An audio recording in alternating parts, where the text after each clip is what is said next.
मोहतरम सामीन, सलाम अलैकुम। नाज़रीन, कभी किसी ने सोचा है कि हम जिधर रहते हैं, जिस मुल्क में रहते हैं या जिस शहर में रहते हैं या जिस मोहल्ले में रहते हैं, वहाँ पर अमन क्यों नहीं है? लड़ाई, फसाद, करप्शन, भूख आम है। मुल्कों को देखें तो जो ताकतवर मुल्क है वो गरीब मुल्क को दबाने की कोशिश करता है और उसके जितने भी वसाइल हैं वो छीनने की कोशिश करता है।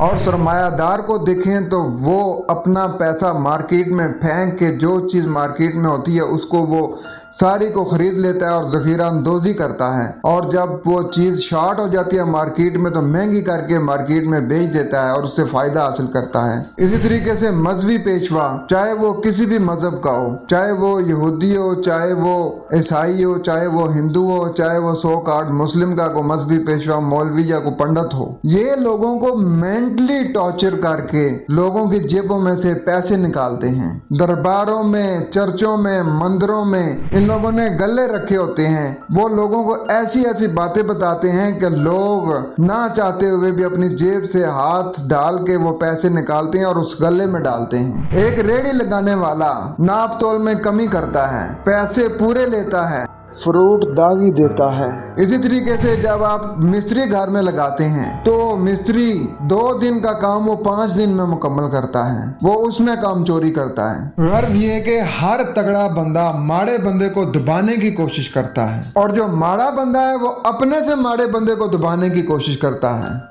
जब हम पढ़ते हैं सूरत नंबर 30 आयत नंबर 41, उसमें खालके कायनात का इरशाद है, ज़हर अल फसादु फिल बर्रि वल बहरि बिमा कसबत अयदिन नासी लियुज़ीक़हुम बअदल्लज़ी अमिलू लअल्लहुम यरजिऊन। खुश्की और तरी में लोगों की बदअमालियों के बायस फसाद फैल गया है। कौन से अमाल?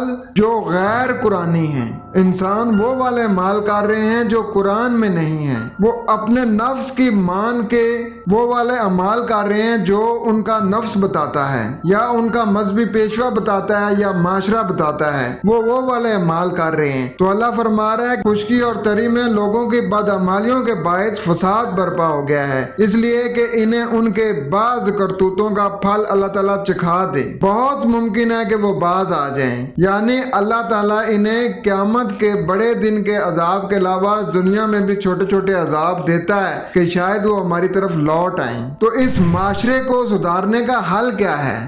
हल कुरान बताता है। कुरान ज़ाब्ता हयात है। कुरान में मालिक कायनात फरमा रहा है कि नाप तोल में कमी ना करो तो ना करो। कुरान में मालिक कायनात फरमा रहा है कि झूठ ना बोलो तो ना बोलो। अल्लाह ताला फरमा रहा है किसी को बुरे नाम से ना पुकारो। अल्लाह ताला फरमा रहा है कि किसी की गिबत ना करो। अल्लाह ताला फरमा रहा है कि यतीम के माल के पास भी ना जाओ। ये अल्लाह की डायरेक्शन है, ये अल्लाह की हदायत हैं। जो लोग इन हदायत को फॉलो करते हैं ना और उनके मुताबिक अपनी जिंदगी गुजारते हैं ना, तो फिर वो माशरा अमन वाला माशरा बनता है। फिर हर बंदा दूसरे बंदे की सलाहियत में इजाफा करने की सोचेगा, उसकी सलाहियतों को लूटने की कोशिश नहीं करेगा। जब हर बंदा दूसरे की सलाहियतों में इजाफा करने की कोशिश में लग जाता है तो वो माशरा खुद ब खुद एक इस्लामी माशरा बन जाता है, अमन वाला माशरा बन जाता है, सलामती वाला माशरा बन जाता है। तो कुरान करीम का असूल है सुम्मा ततफक्करून अफला ताक़िलून। तुम कुरान पे क्यों नहीं गौर फिक्र करते? तुम क्यों नहीं अकल से काम लेते? कुरान के मुताबिक अगर हम जिंदगी गुजारेंगे तो ये हमारी ये दुनिया की जिंदगी भी जन्नत बनेगी।